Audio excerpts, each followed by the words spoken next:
विश्वं दर्पणदृश्यमाननगरी तुल्यं निजान्तर्गतम् पश्यन् आत्मनि मायया बहिरिवोद्भूतं यथा निद्रया यः साक्षात् कुरुते प्रबोधसमये स्वात्मानमेवाद्वयम् तस्मै श्रीगुरुमूर्तये नमः इदं श्रीदक्षिणामूर्तये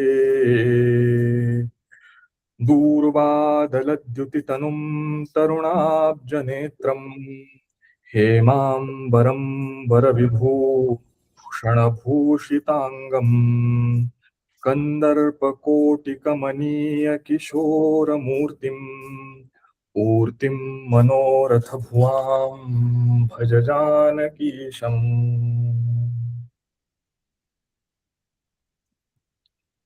All right. So good morning, everyone. A happy new year. We celebrated Gudi Padwa yesterday. So on the note of the month of Chaitra, it is the Madhumas or the month of Vasanta, one of the months of the Vasant Rutu. And it is in this very month, 9 days or 8 days from now on, that Sri Ram was born or is born. And maybe that's a note to start on, because we don't celebrate on the 9th of Chaitra the birth of some Rama somewhere and his X-1000th birth anniversary, but he born then and there when we celebrate it, because this Leela is eternal, his birth is eternal, his unfolding of the play that he does is also eternal. So that's a difference. It's not his birthday that we celebrate. We celebrate the very birth on that day. So it's a different way of looking at it. Goswamiji also mentions this in his telling of the story later, in which he says that when Sri Ram was born, maybe the palaces and the riches were much more than what I'm experiencing now.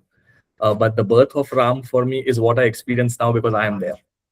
I was not there when whatever that happened, whenever might have happened. So it is this eternal and internal Ram that we celebrate the birth of in the month of Chaitra on Ram Navami, which is next Thursday. Okay, so I'll share my screen now. Where were we? We, as a summary, we did the Vandana. From the Vandana of the Khalas and Sajjanas, we then moved into the humble submission of Goswamiji, in which he's saying that I'm not capable of writing high poetry, but with the grace of the Lord, I will endeavor into this venture. So we had completed till Doha block 9, I think, and we begin with Doha block 10 right now. एहि महर घूपति नाम उदाराति पावन पुराण श्रुति सारा मंगल भवन मंगल हारी उमा सहित जेहि जपत पुरारी भनिति विचित्र सुख विकृत जो राम नाम बिनु सोहन सोऊ विधु बदनी सब भांति सवारी सोहन बसन बिना बरनारी सब गुण रहित कुक विकृत बानी राम नाम जस अंकित जानी सादर कहहि सुनहि बुधताही मधुकर सरिस संत गुणग्राही जदपि कबितर से कऊ नाही राम प्रताप प्रगट एहि माही सोई भरोसा मोरे मन आवा केहि न सुसंग बड़प्पनु पावा धूमऊ तजै सहज करुआई अगरु प्रसंग सुगंध बसाई भनिति भदे सब वस्तु भली बरनी Rāma katha jag mangala karani कली मलहरनी तुलसी कथा रघुनाथ की गति पूर कविता सरित की ज्यों सरित पावन पाथ की प्रभु सुजस संगति भनिति भली होई सुजन मन भावनी भव अंग भूति मसान की सुमिरत सुहावनी पावनी प्रिय लागी अति सबहि मम भनिति राम जस संग दारु विचारु की करई को बंदिय मलय प्रसंग श्याम सुरभि पय बिसदती गुणद करहि सब पान गिरा ग्राम्य सिय राम जस गावहि सुनहि Sujan. Okay, so this is the next Doha Chaupai block now, in which Goswami ji goes on with this humble submission and self-reflection of whether I am able to write this poetry or not. But he says that I am venturing into this adventure because I have the grace of the Lord's name behind me. And he begins the next block with that. Ehi maha Raghupati nama udara. The name of Sri Ram is very generous. Ati pavana Purana Shruti Sara. And it is the essence of the Puranas and the Shrutis.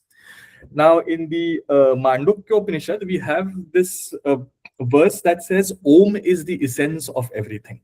So what is true in the Mandukya over here is represented in the name of Ram, that the name of Ram is everything.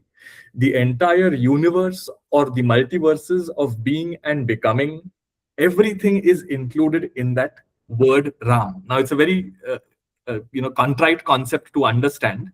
But let's not invest too much time on that, because there's a separate Nama Vandana section in which he explores all that. But right now he's saying that I have the grace of the Lord in the form of the name, which is very generous. And that is the essence of the Shrutis, which is the Vedas, as also the Puranas. And hence I dare or I venture to write this poetry. Now, this name is Mangala Bhavana Amangala Hari. So anyone who speaks Hindi, this is a known chaupai. But there's another form of it over here. The second part is Uma Sahita Jahi Japata Purari. So Uma Sahita Jahi Purari Japte hain. Purari is Shankar, Shiva. So Shiva along with Parvati is continuously chanting the name Ram, Ram, Ram, Ram, Ram, because it is the storehouse of auspiciousness, Mangala Bhavana, and Amangala Hari, and the remover of all inauspiciousness. And this word, Ram, is continuously chanted by the divine pair of Shiva and Parvati. Uma Sahita Jahi Japata Purari. Mangala Bhavana Amangala Hari Dravauso Dasaratha Ajara Bihari is the second Chaupai Ardhali, where the same phrasing comes, but it comes later. Over here, we have it in a different form. But I think everyone who speaks Hindi knows in one way or the other this Chaupai.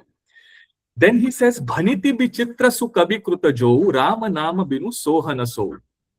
Whoever writes good poetry, any good poet, agar koi sukabi, bichitra is Vaividhyapurna, with a lot of variety. If any good poet writes excellent poetry with all the embellishments, without that poem singing the glories of Ram, it does not shine out. Usme kuch shobha hi nahi hai. Kaise? Bidhu Badani, a beautiful lady with a full moon face. Sababhati Savari, she is decked up and wearing the best of ornaments. This poetry that does not have Ram's name in it is like this beautiful woman who's decked up with the best of jewelry. Sohana basana bina baranari. But is it as if this lady is not wearing any clothes? So beautiful poetry that does not have the name of the Lord in it, or that does not dedicate itself to singing the glories of the Lord, is like a beautiful moon-faced lady decked with the best of ornaments, but without any clothes.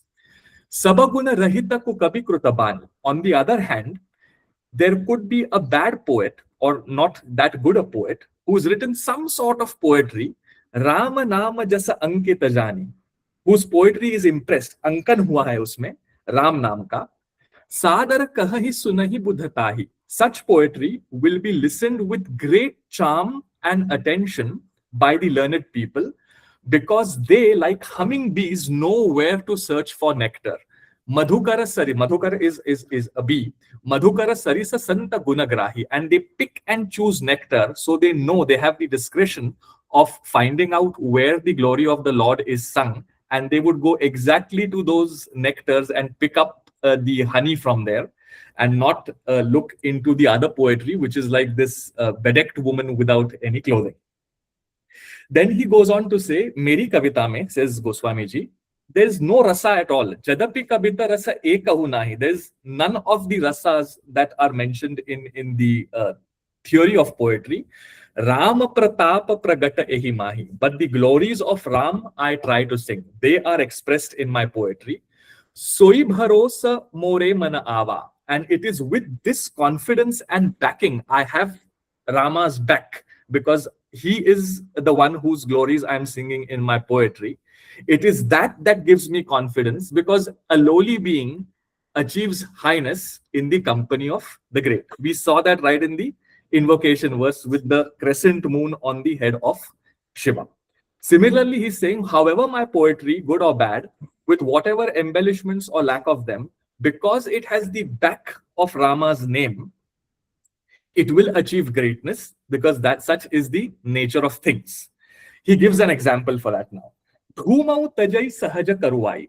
Let's say that there's someone burning dry leaves, dead twigs, etc. outside, and the smoke comes, and it's a very irritating smell for the nose. That burning smell. So no one likes the smell of dead wood and dead leaves. But usme agar if you are burning an agarbatti, it is the same thing. It is charcoal, it is dead wood, but then some perfume has been infused in it, and hence we very much relish the smoke coming out of an agarbatti. So just as when an agarbatti or agar, it's a form of resin. There are like 6 or 7 resins that are mentioned, and agar is one of the resins. Agarbatti is the word we use in Hindi. So agar koi agar jala raha ho, if someone is burning agar, then we are smitten by the smell of that beautiful smell. We are not bothered about the coarseness of the irritation of the smoke. So what he's saying basically is, my poetry is like this smoke that no one likes, but it is infused with the scent of Ram Naam. Hence, everyone will welcome it as Sugandh. What a metaphor. Bhaniti bhadesa bastu bhali barani Rama katha jaga mangala karani. He says, I know that my language is all tedha meda. It is not high form Sanskrit. It is Prakrit. लेकिन उस वाणी से मैं भली वस्तु का वर्णन कर रहा हूं. I am writing in Sanskrit, but मैं पूरी दुनियादारी की बात कर रहा हूं. क्या फायदा? आई एम राइटिंग इन अवधि, but the matter of my writing is Ram नाम. भनीति मेरी भदेश है, बद्दी है, लेकिन उसमें जो वस्तु का वर्णन है वो भला है. राम कथा जग मंगल करनी. And the katha that I'm writing is the well-doer, well-wisher of the entire world. Rāmakatha jaga mangala karani. And here we are introduced to the next poetic meter, which is the chanda. This is the first chanda that Goswami ji uses. There is no chanda used so far. And he waits for the opportunity to sing the glories of Ram to break into chanda. So he's found that moment now, and he's introducing the chanda. Mangala karani kalimalaharani. A very interesting poetic point now. Whenever we break into a chanda from a chaupai, Goswami ji always takes the last line of the chaupai and uses a couple of words of them and begins the chanda with that. Mangala karani, mangala karani. Why is he doing that repetition in a chanda? We saw that the chaupais are like the leaves. The dohas and the sorathas are like the lotuses. And the chanda is the garland. Now, to string a garland, you need to tie a knot.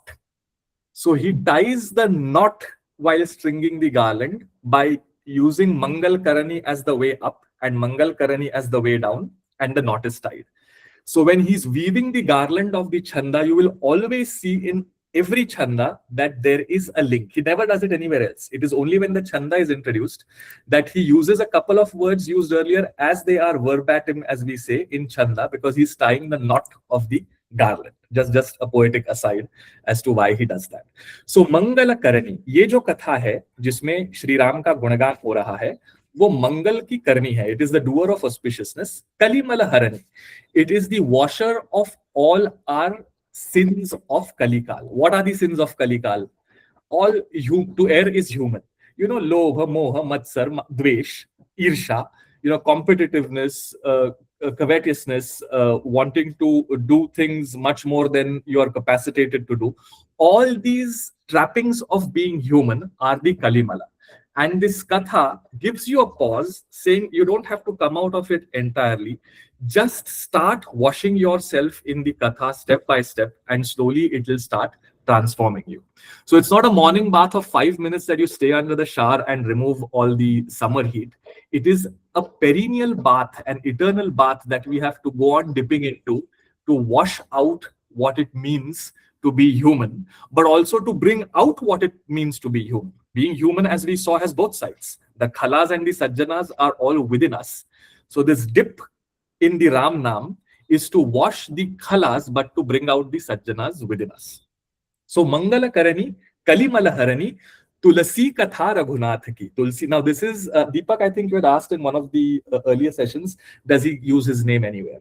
Here he is using that. Tulsi Das ji is saying, I, Tulsi, am telling y'all that Raghunath ki katha Kalimal ka haran karne wali hai. So he imprints now the literature he's writing with his name. This is the first time we see Tulsidas using his name again in the chanda. Mangala Karani Kalimala Harani Tulasi Katha Raghunath ki Gati Kura Kabita Sarita ki jo Sarita Pavana Path ki. So in the one of the earlier sessions, we had said that sometimes we will move very fast, sometimes we will go very slow. It is like the flow of the Ganges, which rushes through the Himalayas and then goes into a very slow movement as it reaches the plain. Tulsidas ji is saying the same thing about his own katha. He is saying that Gati Kura Kabita Saritaki. The Sarit is the river.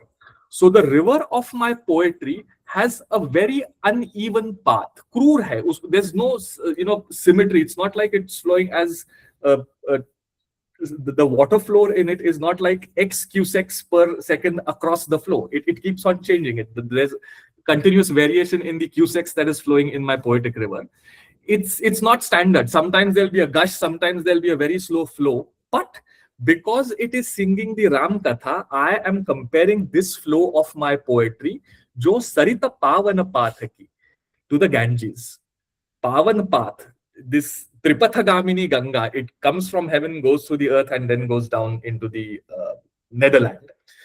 This Ganga is like my poetry. Now, why is he comparing the Ganges to his poetry? Because the Ganga begins from the feet of Vishnu, is trapped in the head of Shiva, then goes onto the Indo-Gangetic plain in the north, and then meets the sea.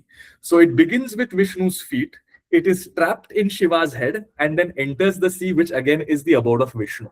So the beginning and end of the Katha is Vishnu, of the Ganga is Vishnu.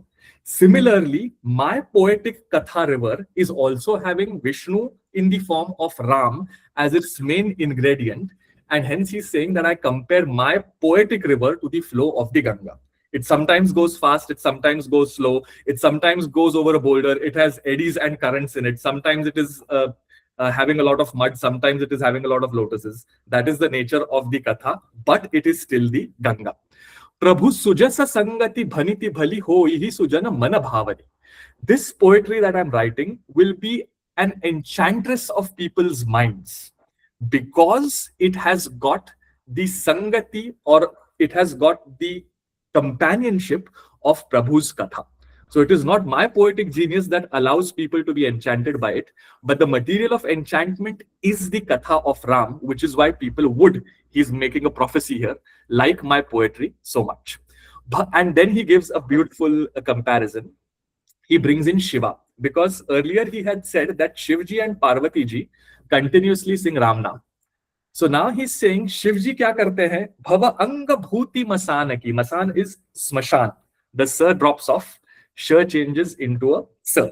So masan, khele masane mein holi, digambara khele masane mein holi. It's a very famous Hindi bhajan sung during Holi. That Shivji plays his Holi in on the burning ghat. He picks up the vibhuti, the dry ash that is formed after burning bodies, and smears it all over him as holy color. Holy as in HOLY too. It's holy color, but also HOLI, holy color. So Shivji plays with the vibhuti, with the ashes of the dead bodies. But the moment he wears it, it turns into something auspicious. Bhava anga bhuti masanaki. Bhava is Shiva. Shivji ke ang pe masan ki bhuti, the ashes from the burning pyres, is put on.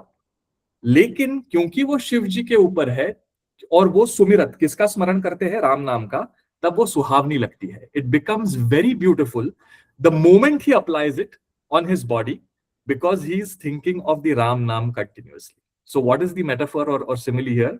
My poetry is like dead wood. It is burnt ash. It has no value. But because it is smeared by Shiva in the form of the Ram Katha that I'm telling you, it achieves greatness, just as Shiva looks beautiful the moment he smears ash on him. So that's the metaphor that he's giving over here.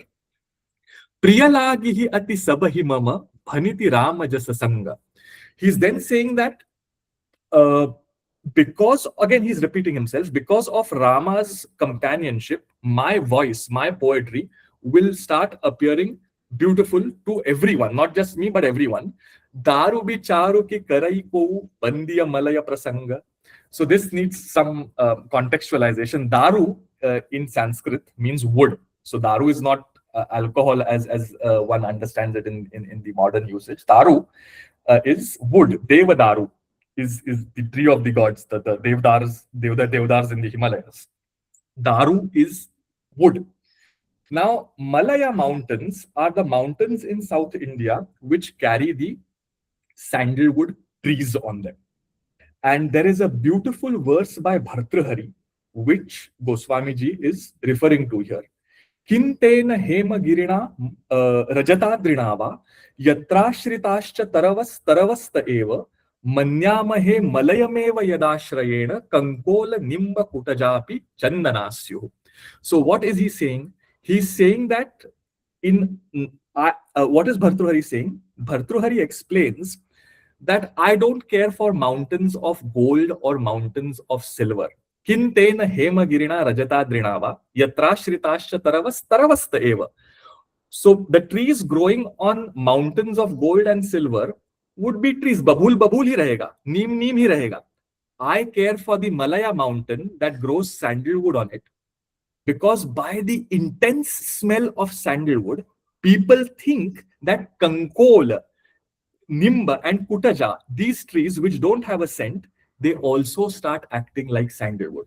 Because the moment that sandalwood, shitala manda sugandha are the three qualities of the Malaya winds. It's a very, very common poetic trope in Sanskrit. It is cooling, shital, manda, it is mild, and it is sugandhit, it is scented. So ये शीतल मंद सुगंध जो हवा चल रही है Malay पर्वत से, वो कैसी है? उसमें कोई विचार करता है कि अरे ये तो चंदन का वृक्ष नहीं है, ये कोई और वृक्ष है. Everything over there is sandalwood because of the intensity of that smell of sandal. So that's the metaphor of Bhartrhari that he is using here, saying Daru bicharu ki karai ko bandiya malaya prasanga. When you are bowing down to the greatness of the Malaya mountain, you don't differentiate the trees growing on the Malaya mountain, saying ye daru hai or ye wo daru hai. Everything is sandalwood. Similarly, you don't say कि ये संस्कृत में लिखा है, ये अवधि में लिखा है, ये X ने लिखा है, ये Y ने लिखा है. Everything is infused and scented with the glory of the name of Shri Ram. So that's the context in which he is using. So again, we see that it's operating at two levels. If you don't know Bhartrhari, you can still explain this. Malay पर्वत से जो सुगंध आती है, उसमें दारू का विचार कोई नहीं करता. लेकिन it is a one-to-one mapping to the verse of Bhartrhari. Kintena hema girina rajatadrinava. It's from the Niti Shataka of Bhartrhari. And The other interesting thing is the Niti Shataka has 100 verses. Across the Manas, almost all of the verses of Bhartruhari have been embedded. So by reading the Manas, you already know what Bhartruhari has written without even ever referring to him. So he brings in all these stories from all such places. Then another very humorous metaphor. Syama Surabhi. Surabhi is a cow. Guy kali hai. Paya bisada ati, but her milk is still going to be white. She's not going to give black milk because she's a black cow.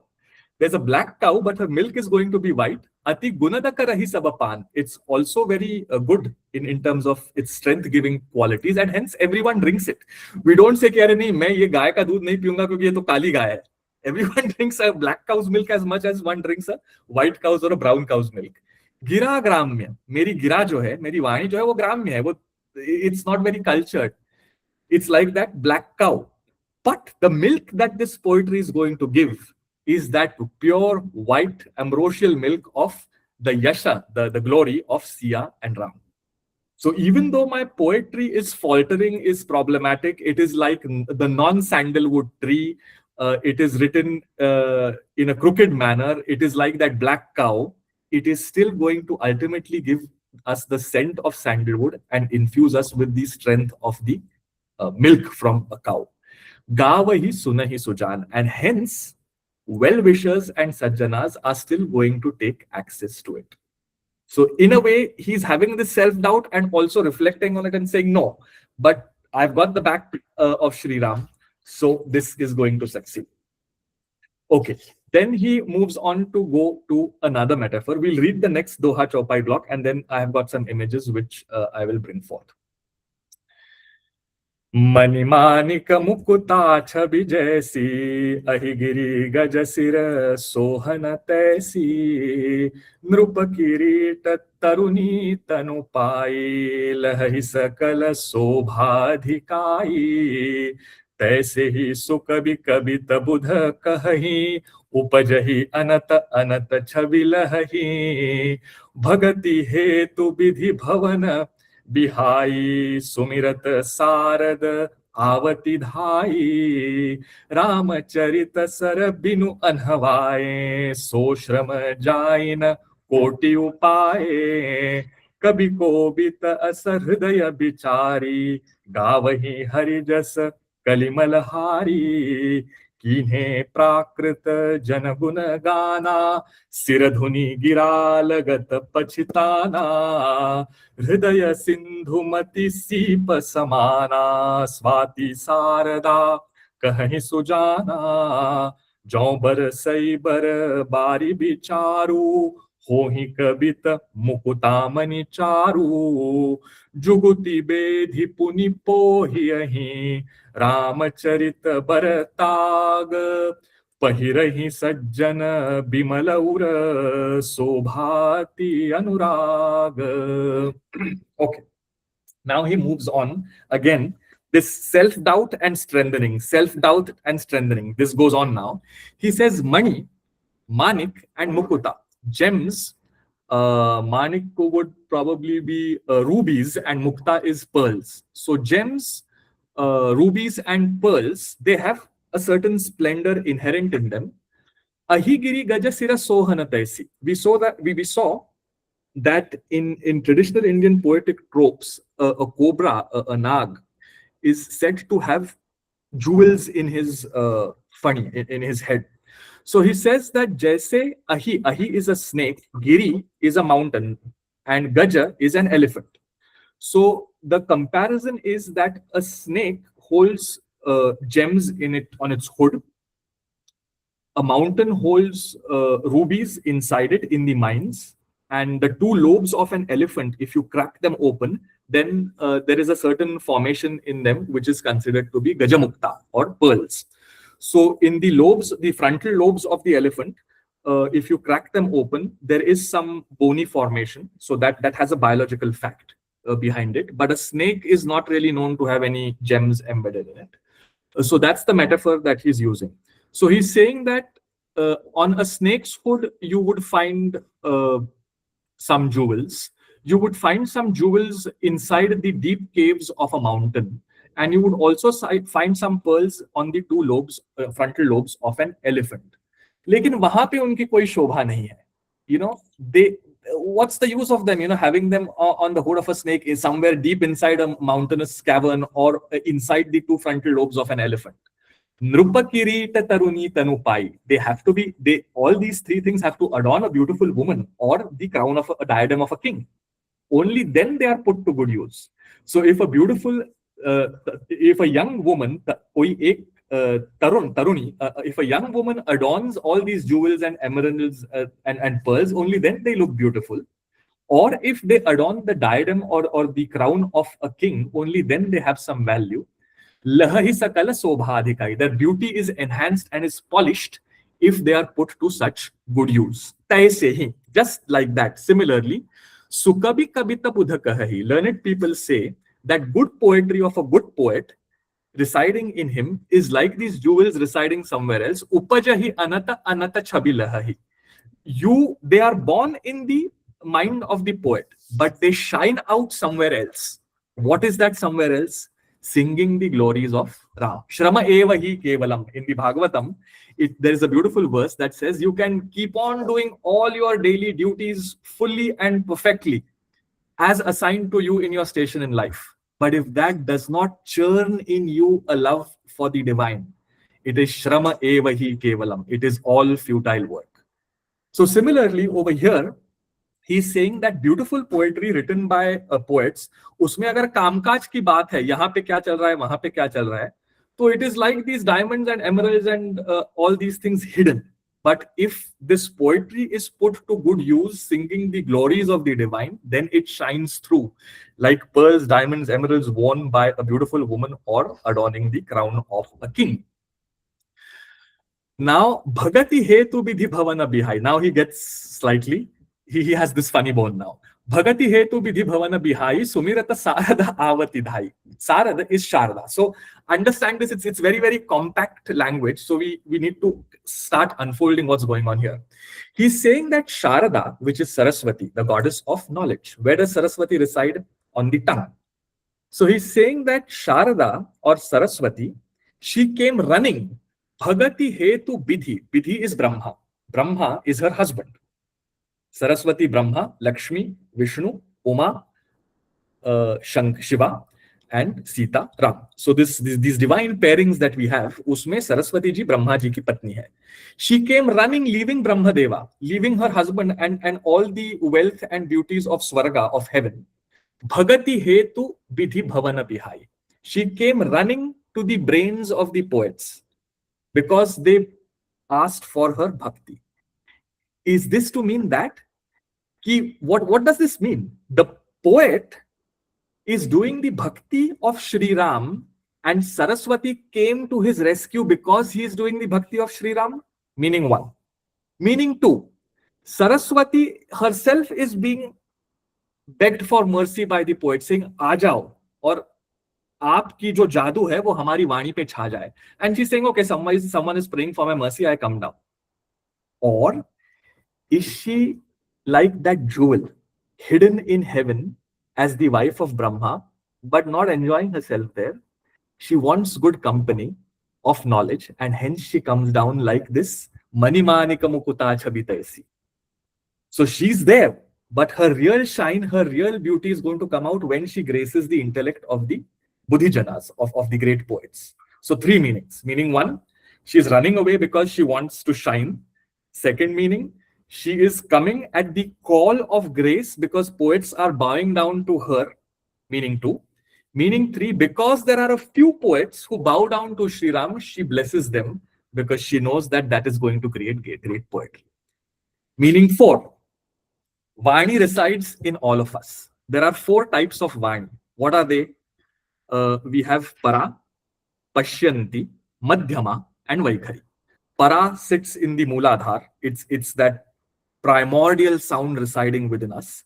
It rises up to the navel as Para Pashyanti. It comes up to the heart and throat as Madhyama. And finally, it starts vocalization as Vaikhari. So these are the four levels of Vani.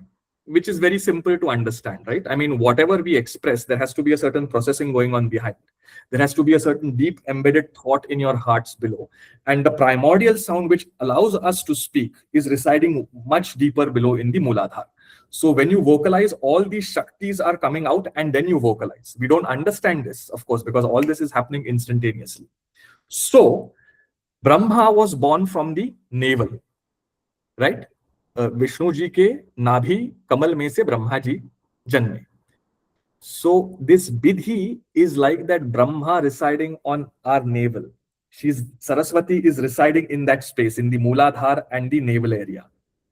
And because there is a great poet churning poetry, she starts rising in the body from the Mooladhara, from the Pashyanti Madhyama, and finally comes as Vaikhari.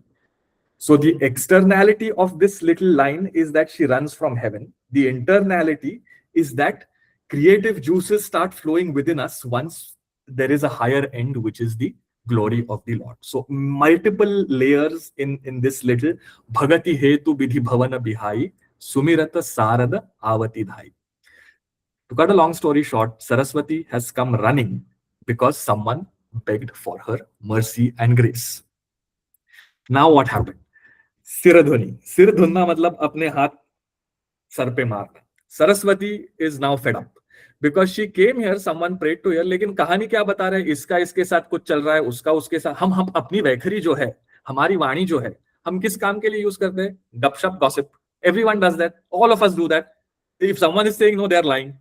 All of us do that, right? We want to know what's happening. So there is this beautiful, we sit with remote controls watching television and we are continuously flicking because we want to check what's going on the other channel. लेकिन जो सामने चल रहा है वो कोई देखता नहीं है. So similarly, whatever is happening in our own lives, we don't reflect upon. We want to know what is happening in the other person's life and talk it with someone else. So our Vaikhari, this blessing that we have been graced with by Saraswati, because we asked her saying, please give me intelligence. She gave it to us. But now वो पछता रही है, अपने sir पे हाथ मार रही है, saying, देखो ये लोगों ने क्या किया. I endowed them with the ability to talk, but what use are they putting it to?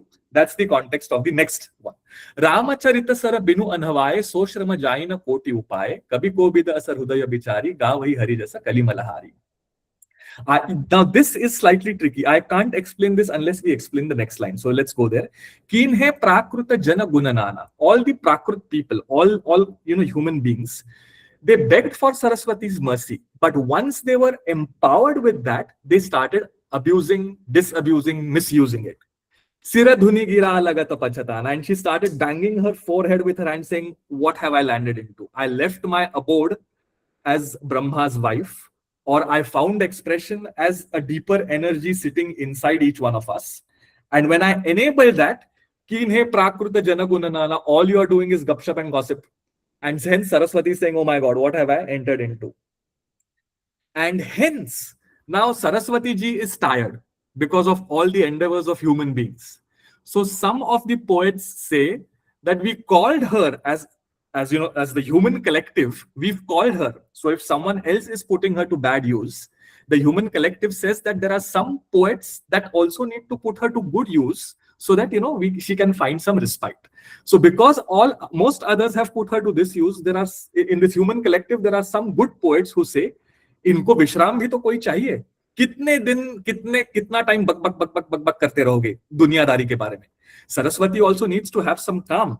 So they say, without her bathing in the lake of Rāmacaritamānasa, she's so tired enabling people to do all their kaam-kaj ki bak that she is now completely exhausted and needs to freshen up. Where can Saraswati freshen up? Where can she take the dip? She can take that dip in the Rāmacharit lake. Rāmacaritamānasa binu anhavāye. Anhavana is dhana, to bathe. She has to bathe to refresh herself from all this doings of bak that we do. Where can she refresh herself? In the lake of Rāmacharit. So Rāmacaritamānasa binu anhavaye so shrama jayena koti upaye. She can do whatever she wants. As long as the human collective is caught up in its trappings, she will always be exhausted and tired. And there have to be at least a few who take care for her. And hence Tulsidas ji says, it is the Ram Katha and the lake of the deeds of Ram, in which she finally comes and says, let me take this dip and refresh myself because I'm too tired with this Kam Kaj or Gup Chup. So Sharma Jaina Koti Upaye, Kabhi ko bida asar hudaya bichari. Thinking thus, some great poets, Gavahi Hari Jasa Kalimalahari. Ye Kalimal kya hai? All the Kalimal is created only through vocalization, right?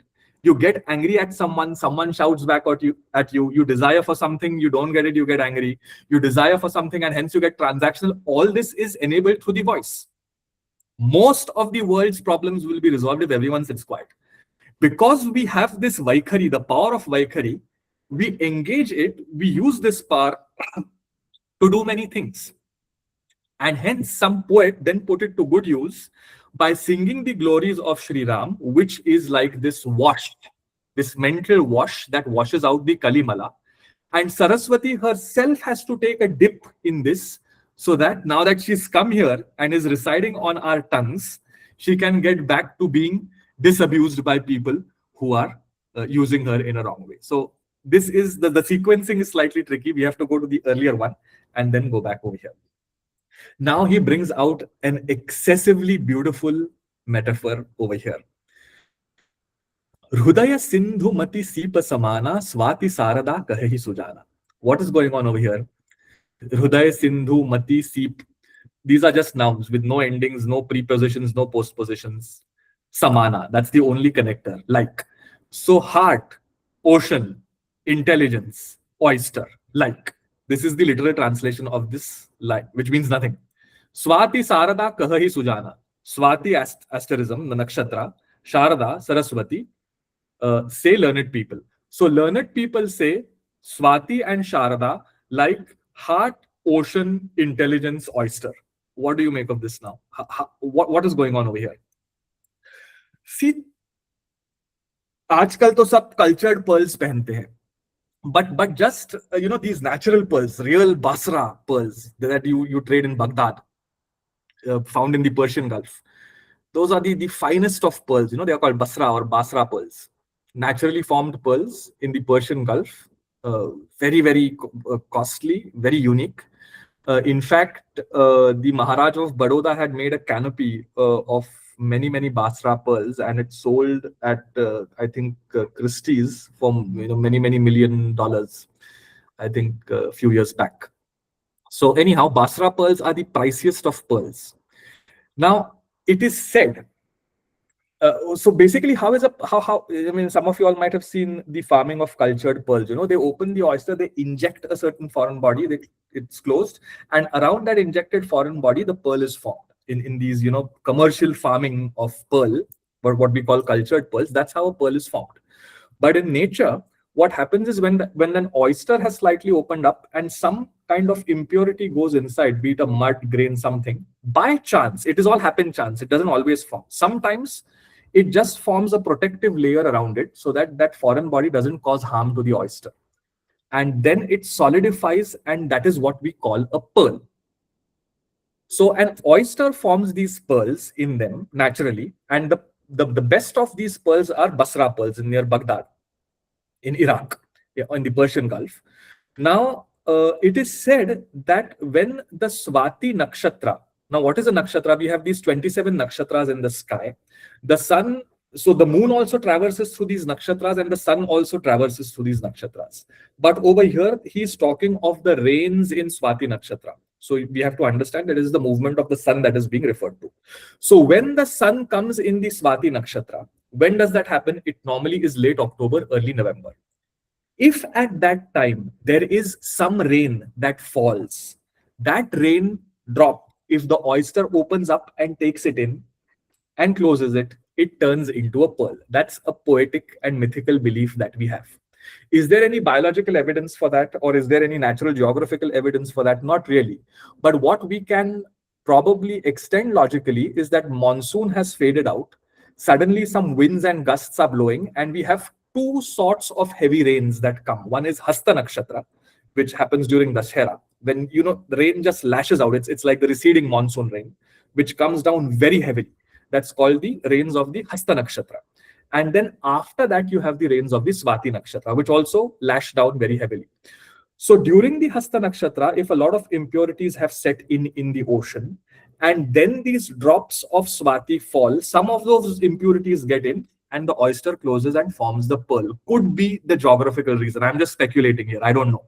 But poetically, it is said that when the raindrops of Swati Nakshatra fall inside an oyster, it converts itself into a pearl. That's the context that is being used over here. So he's saying that my heart is like the ocean. My intelligence is like that oyster. But that oyster has no pearl inside it. That intelligence is going all over the place. Swati Sarada Kahahi Sujana.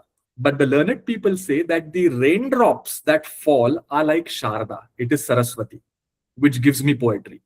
So Barashai, when that poetic genius in the form of the grace of Sharda starts showering down, so Jo Barashai, Barabari Bicharu. What is that water? It is the thoughts that come in my mind because of this water. Ho hi kabita mukutamani charu. And when the oyster, what is the oyster? My mati. When my intellect processes this, it turns into beautiful pearls of poetry. So far, so good. I know it's a bit contrite. I'll again explain that in a chart. Then he says, when this poetic pearl is formed, Juguti Bedhi Puni Pohiyahi. By some trick, I have to drill these pearls. I have to put a hole through them.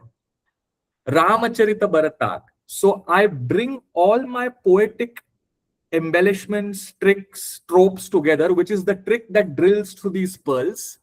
Rāmacaritamānasa. And the thread that then is woven through is Rāmcharit. So the story of Ram is like the thread that I weave through these pearls. Pahirahi Sajjana Bimala Ura. And then this pearl necklace is worn on the chest of Sajjanas. Sobha Ati Anurag. And it gives them great beauty. So again, the pearl is formed somewhere else, but it achieves greatness on the chest of Sajjanas who wear it with great pride. So all the metaphors and similes that he's used earlier, he brings it together in this particular Doha. I'll just try and summarize this in a presentation because it's a very, very contrite metaphor that he uses here. And without really understanding what's going on, it's slightly tricky to know.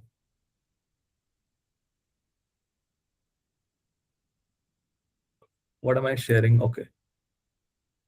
I'm sharing something else.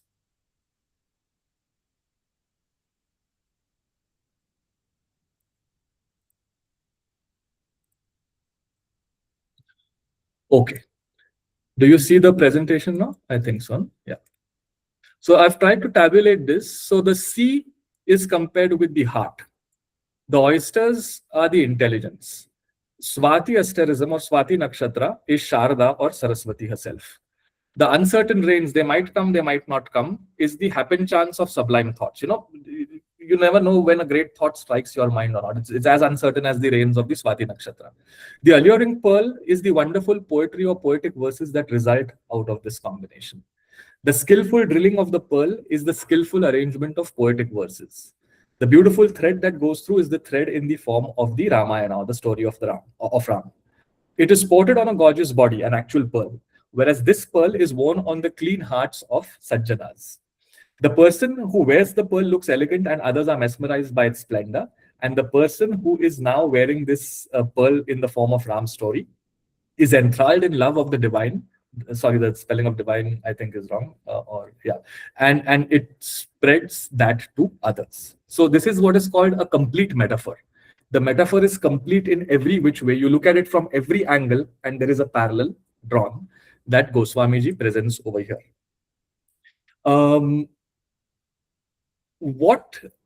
There's an obvious question that comes over here. Why is he comparing the character or the story of Ram through a thread? I mean, why is it not a pearl? A thread is basically like, it could be any thread, right? So why is the story a thread and the pearls his creative genius? Why not the other way around? Why doesn't he say that my poetry is the thread and the pearls are the Ramayana created? He's referring to the Bhagavad Gita over here. Mattah parataram nanyat kinchidasti dhananjaya mai sarvamidam protam sutre maniganaiva. So in the Bhagavad Gita, in chapter 7, Krishna is saying that Sutre Manigana Iva, just as a thread is woven through pearls, I am that thread on which everyone attaches itself to and finds respite in. Sutre Manigana Iva. And this little Sutre Manigana Iva from the Bhagavad Gita he takes, and hence you have the thread as Ramayan or Ram himself and not the pearl. Okay, we also saw earlier some of the imagery around Shiva and the Bhasma story, right? So this is another image that we have today, and again very beautiful. You see, what I mean. There's no place to start. There's this Gajasur who has been killed, and Gajasur's skin is draped around him. You see the dead elephant's head. So he has been skinned, and that Gajasura's skin is coming as a wrapper across them, protecting them from the winters of Kailasa. There's a beautiful bull here, which is Shiva's vehicle. A nice quilt has been woven, probably by Parvati and the kids, and also Shiva, to protect it from winter. Do you see the quilt pattern on the bull? You have the skeletons from the smashana, who are and the ashes that are then pasted onto or anointed onto Shiva's body. He is drunk on the name of Ram, or he is drunk on bhang. We don't know. Bhang is Shivji ka prasad, so he's drinking, from a pot of bhang. But here he is intoxicated with Ram Nam, as we saw in the Manas. You see a slightly bigger mouse over here, which is the vehicle of Ganesha, who's sitting on Shivji's lap, and his delicate hand is, taking him on his lap. You see Skanda being fed by by Uma, by Parvati, and again she is awestruck. You see the vehicle of Parvati. It's sometimes a lion, sometimes a tiger. Over here, it seems to be a lion. Over here, and then you see the peacock of Skanda. So all these four characters with their individual vehicles are over here. Now, in the normal life, what happens? This little mouse is eaten by the snake. The snake is bitten at by the peacock. The bull tries to throw away the peacock, and the bull itself is attacked by the lion. So there is continuous enmity and fight and tension without the grace of Uma and Shiva. But when they are present, all of them quieten down and can reside happily together. So these elements of nature, which are in continuous tension and fight, if graced by the grace of the Lord, they can all stay together. And it is this bhasma that he applies, and then he suddenly becomes auspicious because he is drunk on the holy name of Ram, or on Shivji ka prasad, which is bhang. So this verse is from the Shiva Mahimna Stotra, which again is referred to by Goswamiji when he says that he has spread this bhasma on his body. It has a beautiful cadence, so I'll just recite it. Shmashaneshva krida smarhar pishacha sahacharash bhasma lepa sragapi nrukaroti parikaraha amangalyam shilam tava bhavatu namaivam akhilam tathapi smartrunam varada paramam mangalamasi.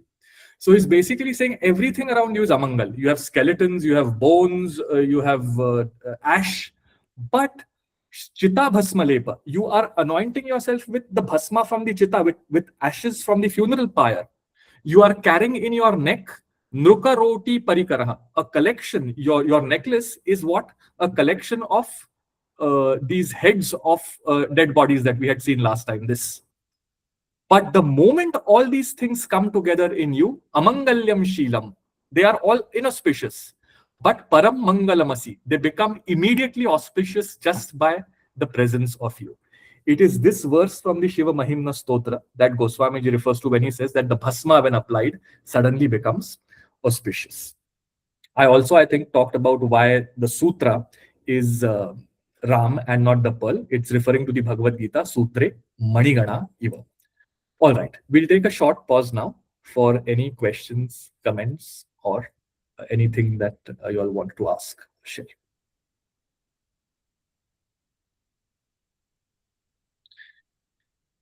Yeah, Sajili. So this whole thread piece is also there in Mundokopanishad. Yeah. Yeah. Exactly. So that apart, in that entire block of the Chaupai and Doha 10, so I mean, it's just what you've been telling us. There's that Kataksh where all the Sanskrit and the scholars and the etc., they're being told repeatedly. And yet for the common man, I mean, I just thought it was like two birds with one stroke.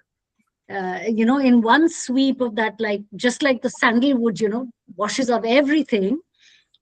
He's constantly talking about the bhakti and narrowing your focus in a sense, in that sense, to bhakti and not to all the other noise. It's so beautifully done. It's actually, that's just what I have to say, that there's just so much beauty, and the way you unpack it, fabulous. Yeah, he's exactly. He's always talking at these two levels, So we can very much go on ignoring what Bhartrhari said with those Malaya mountains, but there is a direct reference to that. When he says that Ramcharit is the thread, there is a direct reference to Sutre Maniganaiva. And when people started reading his poetry, the scholars, they realized, oh my God, this is not quite what I thought it was. He is a tour de force. I mean, he's doing something that no one else has attempted thus far. So it was like a shock. Yeah. Sure. Every other Chaupai has some, whether it's an agarbatti, whether it's, the milk of the cow, it's just oozing with all that skillfulness. Yeah, totally. Very beautiful. Thank you. Yeah, Deepak. At least to my ear, the first Doha Chaupai set that you read today, I thought that the recitation was a little different from the usual way you recite things. To me, actually, it was a little bit of Rag Lalit. I may be wrong, but I don't know if you have any thoughts on that. Yeah, you're totally right, Deepak. It was different. It had shades of Lalit in it. And that's how Pandit Chandulal Mishra has sung Ehi Maharagupati Nama Udara. So I see. Okay. All right. Yeah, Preeti. This is in connection with, what keeps coming about the Kalimal part, And since you spoke about the Ganga as well, it just reminded me of something that I had read in Srimad Bhagavatam about, how when Mandakini is being asked to come to earth to become Ganga, and she doesn't really want to, and because she says that if I come there and all these, people will come with their usual, sort of the Kalimal and will dirty me, especially in the Kali Yuga. And then I will lose my auspiciousness.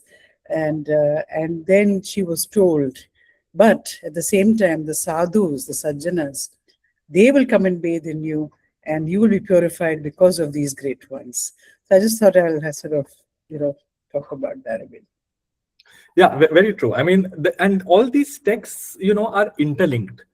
So we talked of this lady who's not wearing any clothes, but is fully ornamented. I'll show you that picture after this break.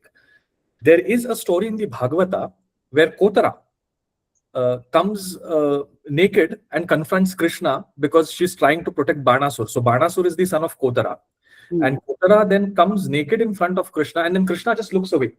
And that's how, and then Banasura finds a way to go off.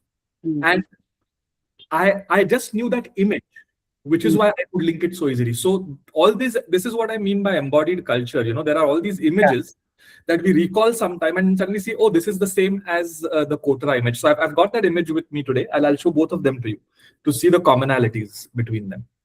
Yes, Sajali. So what is Goswami Tulsiji's background? He is so well read.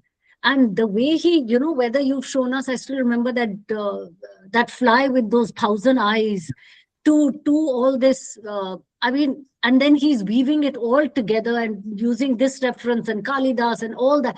What is his background to have, known all this and studied all this and put it all together with such skill? I mean, is it written? I don't mean to digress from whatever, but if there is a place one can, because every time I read it, I'm like, कैसे कर रहे हैं ये? क्या इनको?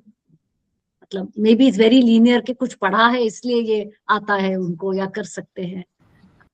I mean, as with most great poets, there is no critical biography available. So we don't know anything about Kalidas apart from his works. We hardly know anything. I mean, we know a few things about Tulsidas ji, but the main thing is his works. So there are a lot of hagiographies written around him, like he was born with a full blend of hair and was born like a very big baby and teeth. Yeah. And then he was let go by his parents because he was considered inauspicious. Then he was taken care of by someone else. But I mean, all these are folklore stories. We don't really have any critical biography of Tulsidas ji that tells us, okay, this is the person he learned with. Some say he was a Ramanandi, some say no. He definitely went to a Pathshala and he clearly knew all the Sanskrit texts. He had read the Ramayana at least 7 to 12 times with his own guru, the Valmiki Ramayana. But beyond that, we don't know much. And he had a very long life. So he lived into his 90s. But where did he study? How did he get all this? It's all very hoary. We don't really know. I mean, critically, we don't know. There's a lot of hagiographies, as I said. So. I think the Gurukulas typically taught all the scriptures, but then, of course, depending upon your own capacity to embrace, understand, and of course, the kind of background you come from and the guru you will then eventually get into, I think maybe it's a kind of an alchemy of those things that also, create someone like a Tulsidas. But there was a fair amount of knowledge which was available in the Gurukula system, scripturally, I think. That, of course, disappeared much later. So I think that this was the ground that existed. What each one did with that, how you till that soil to make what of that, perhaps is the individual's journey, destiny, and what the Purva Janma sanskars which you bring to something like this, That's what I think. But I think Santosh is right. There's no real actual biography that you can. And most of the Indians historical, literature, much of it is very difficult to pin down from that perspective, isn't it? Yeah, and I think it's not just accident. I mean, I don't want to write an apology for a lack of historicity, but I think it's not just an accident. People did not want to talk much about themselves. They just wanted to talk through the work. Yeah, they didn't care. It was more what was out there rather than who's a signatory of it. Right. So even Kalidas, we just know his verses, but we know absolutely. I mean, Kalidas was, of course, much earlier. There are all kinds of stories, that even Tulsidas ji, his wife scolded him and then he suddenly, we don't know whether that actually happened or not, or what was it. Yeah, true. So anyway, thank you. The long and short of it is I'm still awestruck, and beautifully so. So, yeah. And I think I said this last time, right? That we are dealing here with one of the greatest poetic geniuses India has ever produced. So it's a poetic force. It appears very easy because of the access to Avadi, but what he's doing there and the texts he's referring to, and it's quite complex and dense. Even this whole metaphor about Sharda and all that, it comes from Anargha Raghav. There is a phrase in the Anargha Raghav that there are many plays that he refers to. There's Anargha Raghav, there's Hanuman Natakam, there's Prasanna Raghav. So he refers to all these plays, and this particular, Sharda trope that we talked of is basically from Anargha Raghav. And that's again. Anargha Raghav is a play? It's a play. Yeah. By? We play Anargha Raghav, the author, I'm not too sure. I have a copy of it. It's published by Chaukham. I'll check and get back to you. This Vinay Patrika you mentioned last time, what can you tell me? Sorry, I mean, unless you want to do it later, I don't want to interfere with the flow. Just want to know a little bit about it. We can connect later also. Yeah, okay. But what was the question around Vinay Patrika? I just wanted to know a little bit more about it, Vinay Patrika. What can one expect, and how do you use it to connect it with what we're doing? Yeah, I actually ordered a copy. Yeah. But just wanted to know a little bit about the context within which I should read it. So I got this. So Vinay Patrika is a collection of loose verses. It doesn't have any story. So just like the Rāmacaritamānasa, he's also written the Kavitavali and the Gītavali, which follow the story of the Ramayana in Kavita Chanda and many other meters. But the Vinay Patrika doesn't have, like, every pada is a poetic unit in itself. There are a lot of stutis in the beginning. Then there are a lot of praises to Hanuman, Sita, Ram, of course. And then he gets into this dark night of the soul, of submissions, of how troubled he is, how, he has helped Ram has helped everyone from a prostitute to a king, but he's not coming to my rescue. So this struggle and this inner fight is all expressed in the verses of the Vinay Patrika. Okay. And that has a very different mood than the Rāmacaritamānasa. That's a later work. Vinay Patrika is a later work. Okay, so this is the Anargha Raghav verse. Chetashuktikayani piya shatashastramrutani kramadvantairakshara-murtibhis sukavina mukta phalair gumphitaha unmilat kamaniya nayaka guna gramopasam balagana praudhaham krutayo luthanti surhudam kantheshu harasrajaha. So again, a very, very terse and dense verse. Buddhirupi Sipine, so the oyster is the intellect. Shastra Rupi Jal, the ocean is not the heart, but it's the Shastra. Sekdo Akshara Rupi Motiya, the lettering are the pearls. Kram se ugli hai. So the lettering comes from the oyster of the intellect and the ocean of the Shastra. And the poets use these pearls to string them into poetry. And these pearls shine out only on the chest of Sajjanas, who can carry forth this poetry to sing the glories of the Lord. But I think what the Sanskrit achieves, Tulsidas ji achieves that in higher beauty with his Avadhyization. So this also we see that the Sanskrit verse is beautiful, but when you read Tulsidas ji, it's my subjective view again, it is a very different beauty. It's not the same. But again, it's art, and what it will do to you is very, very subjective. But since that topic came up, this is the reference from Anargha Raghav. Okay, so now you see this woman adorned with the best of jewels, but is naked. And this is how good poetry is without the name of Ra. Then you see this snake with a little, I mean, this is quite a simple painting. It is again from the Kanchan Chitra Ramayana with a little gem on top. Sorry, we're not seeing the, we're still seeing Anargha Raghav text. Oh, good. You told me. Wait, I'll have to, this, sometimes Google Share just acts funny. Okay, now do you see it? Yeah. So you see this woman adorned with ornaments. Then you see the snake with that money.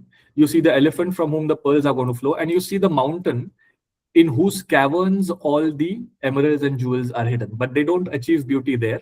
They achieve beauty on a diadem of a Nrupa or a Taruni wearing all those ornaments. So whatever the text has said, it has reflected over here. But the moment I saw this image, I was reminded of Kotara. And that is how I linked it to the Bhagavad. So this is Shivji and Uma Parvati. And he's shown almost in the Vaishnava trappings of that Japmal, holding it close to his chest and saying Ram, Ram, Ram, Ram, Ram, Ram. That's what Goswamiji also says in the text. But you have this beautiful merging together of Shaivism and Vaishnavism, in which Shivji is sitting with a bead and a Japmal in that little cover, doing Ram, Ram, Ram, Ram, Ram. And which is why he appears beautiful, even though he wears the ashes of the funeral pyre.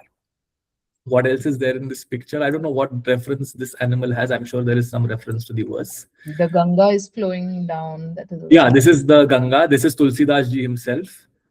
That's the poetry of the Ganga.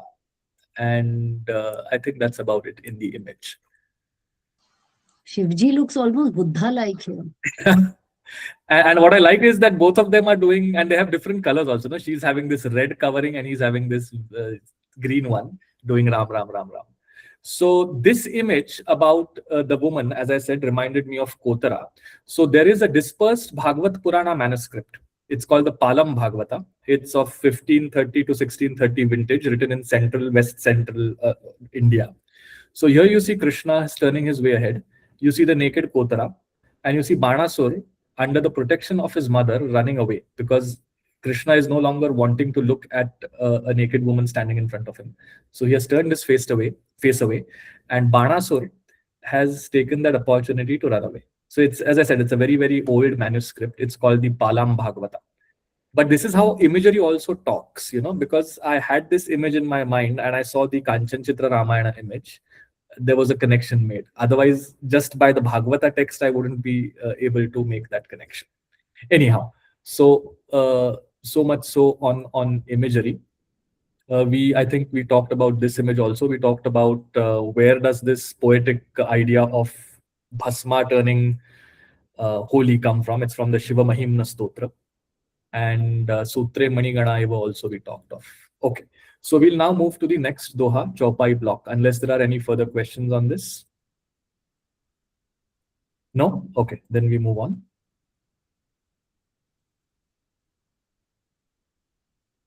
So now we are beginning with Doha Chaupai block number 12.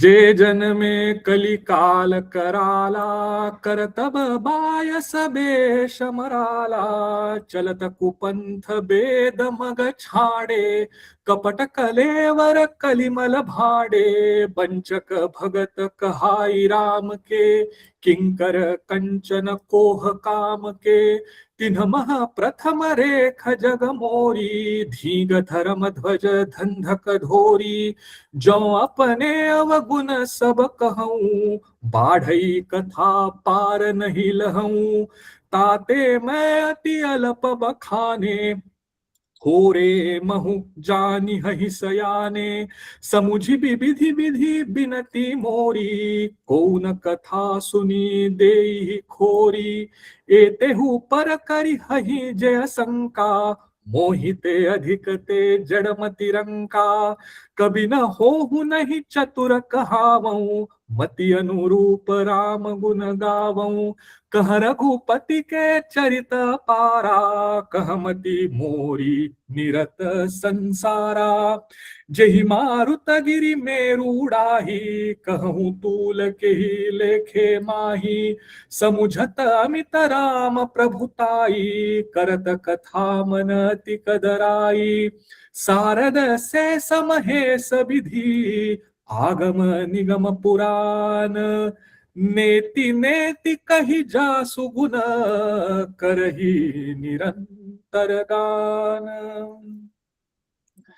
So Jay Janame Kali Kala Karala. Now this self-doubt and strengthening goes on. But until the first three lines appear as if, he's slashing his tongue on us who are living in Kali Yuga. But then he suddenly twists it and we'll see how he does that. So Jay Janame Kali Kala Karala.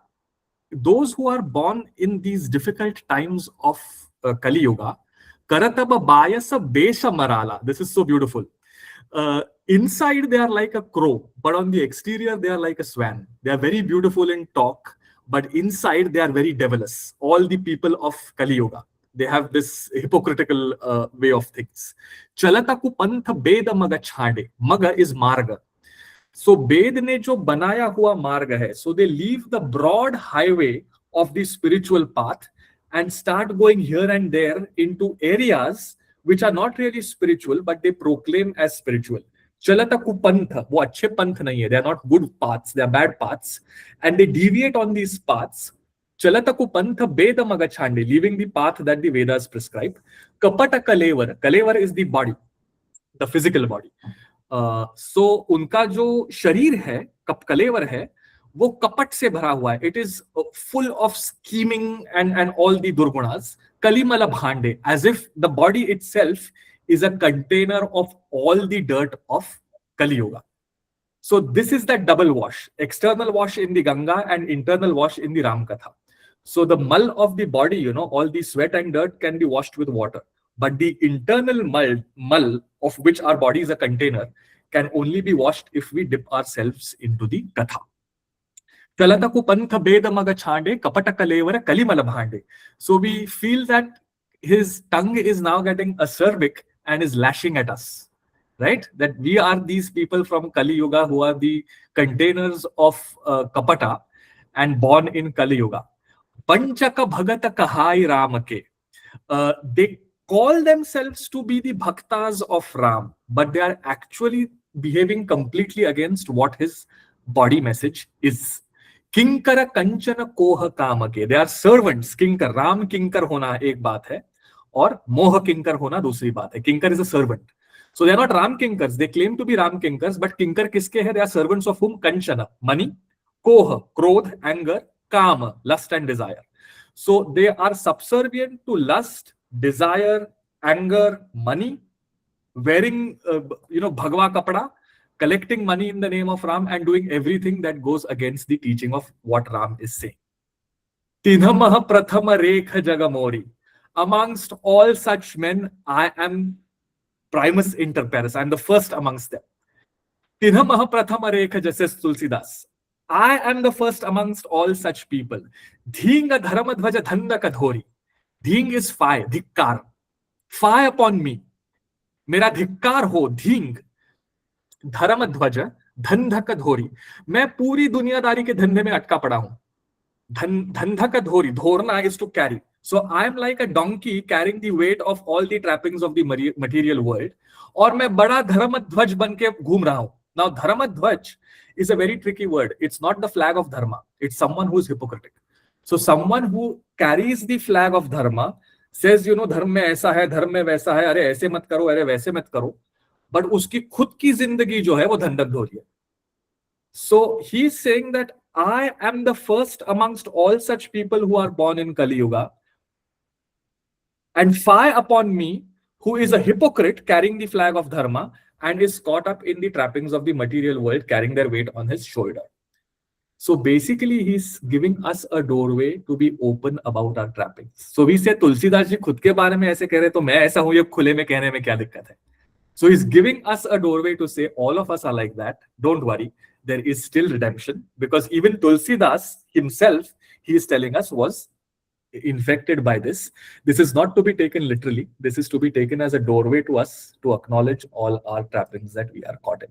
Banchaka, okay, we said this. Jo apane avaguna sab kaho. Then he goes on to say, if I start listing out all the negative qualities that I have, Bāla katha, the whole story will be of that. Rāmacaritamānasa to दूर ही रहेगा. The whole story will be about my durgunas. Pār nahi lahu, and there's no way I can go across. Tate, therefore, मैं अति अलप बखाने. I have very shortly told you what. Dhinga dharamadhvaja dhanda kadhori. Very shortly I have said what I am. Thore mahu jani hi sayane. But those who are intelligent enough know that the trappings and shortcomings that I have are much more than these. So basically he's telling us to reflect within, check where we stand, to each his own, acknowledge that we are no saints, but still have a doorway opened through the katha for, it's not even redemption, it's improving. We are not fallen to be redeemed from something. It's just that there has to be continuous improvement again and again and again. Tulsidasa kah chadvilasa jaga, bujhata bujhata bujhe. Samujhi bibidha bidhi binati mori, and my request has been understood because I've done it through multiple ways. Kouna katha suni dehi khori. No one would then criticize me because I have told you everything. I've told you about my trappings. I've told you about my shortcomings. I've told you that I have no poetic genius, but it's all the grace of Ram. Now, having made this submission, people are now warmed up to the katha. They would be welcoming to it. And then he slashes out, in spite of this, there would still be a few who will doubt, saying, ye kya likha hai? Mohite adhikate jadamati ranka. They are having an intellect that is so dead that it is worse than even my own intellect. Mohite adhikat jadate jadamati ranka. So he finally then, also gives way to these little set of people who are still going to criticize him and says, I am dumb, but these people are dumbest than me. And, nothing can be done of them. They are a gone case.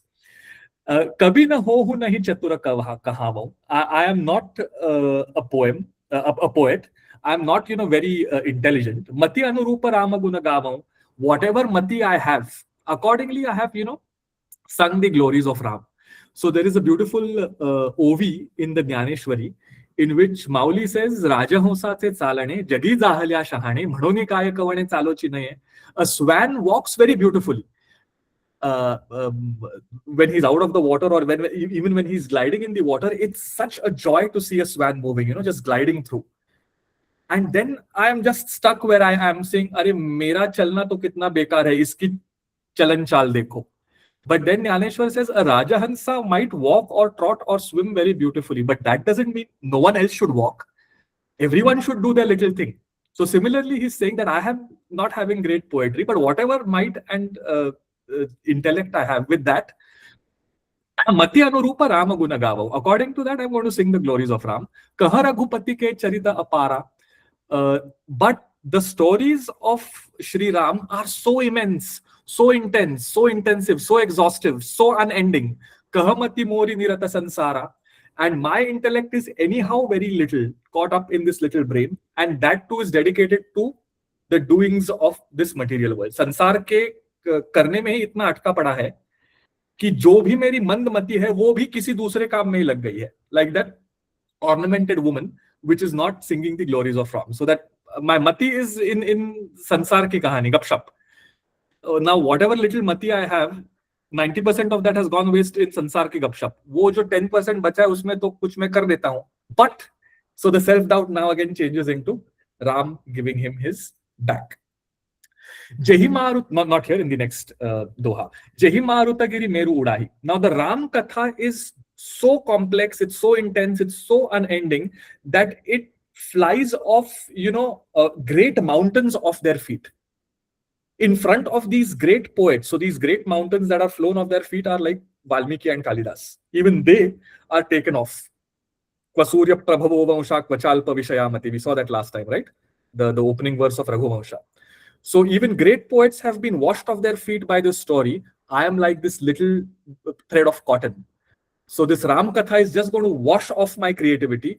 I won't be able to do anything because even great poets who are like these strong mountains have been washed off by the winds of the Ram Katha. Samujhata Amita Rama Prabhutai. But this little thread that is going to be washed away, don't be scared, O Tulsidas, because the heaviness of the Katha itself will give you strength. Ram कथा की जो प्रभुता है, उसका जो heaviness है, उसकी जो गुरुता है, that will give you ठहराव. करत कथा मन अति कदराई. But still I am having my doubts. मेरे मन में तभी भी शंका है कि मेरी मति मंद है, मेरे पीछे राम है, फिर भी मैं कथा करूं या ना करूं. What should I do? Sarada says Mahes Vidhi, and then he's saying Sharada, Saraswati herself, says the Sheshnag that stays on the head of Mahavishnu, Mahesh, Shiva, Vidhi, Brahma, Agama, Nigama, Puran, all the Agamas, which is the text of the Acharyas, all the Nigamas, which is the Vedas, and all the Puranas, all of them are saying Neti, Neti, Neti, Neti. What that essence of divinity is can't be described. Neti, Neti, Puran, Agam, Nigam सब कह रहे हैं और मैं पागल हूं कि ये कथा करने जा रहा हूं, बट फिर भी मैं करता हूं, but still I am having that self doubt. So नेति नेति कही जासु गुण करहि निरंतर गान. But even the Puranas, so now he is saying पुराण एक तरफ तो कहते हैं कि नेति नेति है, बट दूसरी तरफ उसका गुणगान करते हैं. So because they are saying it's not doable and are still doing it, I will follow their path and start singing the katha of Ram, even if it is neti neti. So that's how that self-doubt and backing up continues. So we've got 7 more minutes. We can stop here or we can do the next Doha Chopai set. Or if there are some questions, we can take them, or comments or whatever on what we've covered so far. Any questions?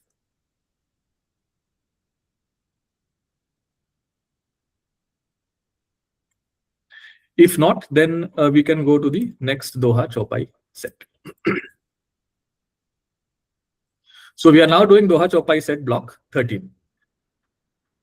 सब जानत प्रभु प्रभुता सोई, तदपि कहे बिनु रहा न कोई, तहाँ वेद सकारन राखा, भजन प्रभाऊ भाति बहु भाखा, एक अनीह अरूप अनामा, अज सच्चिदानंद परधामा, व्यापक विश्वरूप भगवाना, तेहि धरि देह चरित कृत नाना, सो केवल भगतन हित लागी, परम कृपाल प्रणत अनुरागी, जेहि जन परम मताति छोहु, जेहि करुणा करी कीन्हन कोहु, गई बहोर गरीब निवाजु, सरल सबल साहिब रघुराजु, बुध पर नहीं हरि जस अस जानी, करहि पुनीत सुफल निज बानी, तेहि बल मैं रघुपति गुण गाथा, कहि हूँ नाई राम पद माथा, मुनिन प्रथम हरि कीरति गाई,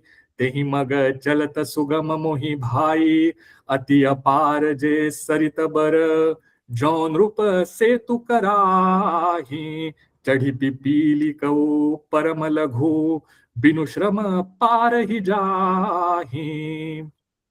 सब जानत प्रभु प्रभुता सोई. So everyone is knowing the greatness of the Lord, that it is infinite. Neti neti. All the Vedas are saying it is neti neti. You cannot describe it. However you try to grasp it, it's going to slip out of your hand. But still they are singing the glories of the Lord. So even they themselves are conflicted. So I will follow their path. And even though I know that it's unfathomable, I will still recite the glories of Ram. Sab janata prabhu prabhuta soi, tadaptit kahe binu raha na koi. Everyone knows the challenges of telling the story of the divine. But still no one stops from reciting it. Tadapi, in spite of that, kahe binu raha na koi. No one can stop themselves from reciting it. Taha Veda asa karana rakha. The Vedas have given the reason for that thus, that if you keep on doing this, bhajana prabhav bhati bahubhaka. The impact of that happens on you, of self-transformation, is something that is so good that we will still go on reciting the glories of the name or of the divine, because we know that it is unfathomable. We don't know that we cannot ever grasp it completely. Our understanding of reality and reality, reality will always overflow our understanding of it. So whatever we grasp, whatever we vocalize, reality, the divine will always be beyond that. But because just by doing that, we start moving away from the trappings of our transient happenings and get to the transcendental, the Vedas are saying it is because of this reason that you should keep on doing this. So the Vedas are now supporting me, and hence says Goswamiji, I will do it. Eka aniha arupa anama. That divine is aniha. वो परमेश्वर जो है, उनकी कोई इच्छा नहीं है. He has no wish of himself. He's aniha, arupa. He has no form. He's anam. He has no name. Ehimaha Raghupati Nama Udara is where we began, and where are we ending? He has no name. What a contradiction. Aja, he is not born. Satchidananda, he is Satchit Ananda Ghana. Paradhama, he is the abode of Sat, Chit and Anand. He is nameless, formless, unborn, without any wishes. Vyapaka, he is omnipresent. Viswarupa, he is everywhere and omnipotent. That is what Bhagavana is. So he's saying that the divine on the one hand is sublime, invisible, with no name, non-graspable. At the same time, it is omnipresent, omnipotent everywhere. What a contradiction. How do I describe this? Tehi dhari deha charita krutanana. And because that divinity knows, where is that divinity residing within us? Because it knows that the physical body can't grasp it, it took the form of Saguna Shri Ram, of Saguna Shri Krishna, so that we can sing their glories. So the Charitra is a tool given to us so that divinity becomes accessible, because divinity in its pure form is pure bliss, Sat Chid Anand, nameless, formless, unborn, undying, eternal, omnipresent, omnipotent. But when it takes the form of a body as mere Leela, then it becomes graspable and we can start weaving a story around it. So he's saying divinity is Sagun and Nirgun. It is both. It is not just Nirgun. So, Eka Aniha Arupa Anama Ajasatchidananda Paradhama Vyapaka Viswarupa Bhagavana Tehi Dhari Deha Charita Krutanana. In that Charitra, we can start grasping it through Leela. So Kevala Bhagatana Hitalagi. It is only because of the wish of the bhaktas and because of the love for the bhaktas that divinity has taken this form. Parama Krupala Pranata Anuragi, because divinity is compassion personified. What is divinity? It is love. Love personified, compassion personified. And anyone who takes recourse to it, it showers it with love. And because people like us are struggling, this divine, omnipresent, omnipotent, unborn, undying, eternal, takes some fathomable form in the form of Katha. Jehijana paramamata ati chohu. And because this storehouse of Akar and Karuna Varunala, he is a store of compassion for no reason. He loves all of us. Jehi Karuna Kari Kinhana Kohu. No one is compassionate like him. So again, a direct reference to Bhagavad Gita. Eka Aniha Arupa Anama. What is the verse? Chapter 3. You have this Achedyoyam Adayoyam all these parameters of divinity that are listed there. And then he says, Paritranaya sadhunam vinashaya cha dushkrutam dharma samsthapanarthaya sambhavami yuge yuge. So I come again and again in the form of a living being to allow people to sing my katha, says the Bhagavad, and the Gita says to establish dharma. So basically, divinity is unfathomable. It is inside us, it is outside us, it is everywhere. And for us to be able to fathom it in one way or the other, we have the framing of the katha of Ram, Krishna, or whatever. That's what he's trying to tell us over here. Garib hora garib nevazu. Now, this is a very Persian word, garib nevazu, garib nevaz. So he is the meek shall inherit the earth. He is the one who takes care of the last person on the road. वो गरीबों दीन बंधु है, वो गरीबों की सेवा में रत है. गरीब होर गरीब निवासु. So whatever is gone, we think that everything is lost, and we are the poorest of the poor when it comes to the spiritual path. But that divine grace will bring us out from there, and what is lost will also be given to us. जो गया है वो वापस आएगा, because he is someone who graces us. सरल सबल Sahib रघुराजु. Raghuraj sahib है, again a Persian word, sahib. सरल है, सरल चित है. He's not hypocritic. He's not like अंदर एक बाहर एक. If you go to him, if you start churning the divine within you, it will show up. सरल है, सबल है. It is powerful also. It's not just straightforward. It's also very powerful. Sahib Raghuraju. And how do I worship that divine form? I worship him as the king of the Raghus in the form of Ram. Buddha bara nahi hari jasa asajani. The intelligent people, having known this trapping of divinity, you can't describe it but have to. Karahi punita suphala nijabani. They start cleansing their own mouth. When you have these multi-course meals, there's a palate cleanser. You have that little something to cleanse your palate, and then you have the next course. Similarly, these Buddha Janas are using Ram Katha as a palate cleanser, because they're chit-chatting all day long with all the Kamkaj of the world. And because they want to cleanse their palate, Ram Katha becomes handy in this multi-course meal of material existence. Tehi bala mai Raghupati guna gatha. It is on this backing that I, as Tulsi, have understood this. I am even venturing or daring to tell you the Katha of Ram. Kahiyamu nai Rama padamatha. But I can only do this by bowing my head to Ram. There is no other way out. The only person who can grace me and enable me to do this is Sri Ram himself. Munina prathama hari kirati gai. Many munis before me have sung this glory. Tehi maga chalata sugama mohi bhai. They have created a pathway. We have this pagdandi. When you are going through a forest, some people have walked before you. Some cows have trodden that path, so you have easy access on a difficult mountain. So he's saying, in this territory which is very difficult to navigate of neti, there are many rishis like Valmiki and Kalidas who've created this little pagdandi for me. I am now going to make it broader and make it into a highway in Awadhi so that everyone can ride smoothly on it. But what is the strength? Not my own poetry, it is the grace of Ram. And then he closes this with a beautiful metaphor. Atiya paraje saritaba. There's this huge river of the Brahmaputra. He doesn't mention the Brahmaputra there. He's just saying a river. I'm giving the example of Brahmaputra. How do you go from one side to the other? Parajo nrupa setu karahi. A king then builds a bridge on this huge expanse of a river. Chadhi pipili kavu paramalagu. And then a little ant on the shore climbs on that bridge and slowly starts going on the other bank. So even a little ant can cross a mighty river if a bridge is provided. And that bridge is provided by who? By whom? By Sri Ram himself, by the great poets that have happened before me like Valmiki, Kalidas, all sorts of poets. And it is on that bridge that my little ant mati, my little ant-like intelligence is now riding. But I'm confident that I'll reach the other shore because the bridge is there, the story is there, and the grace is there.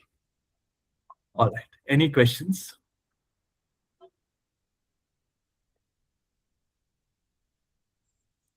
No? Then we'll close our session with the closing invocation. Yatra yatra Raghunath Kirtanam Tatra Tatra Krutamastakāṇḍalim Vāshpavari Paripurnalochanam Marutim Namatarakshasantakam.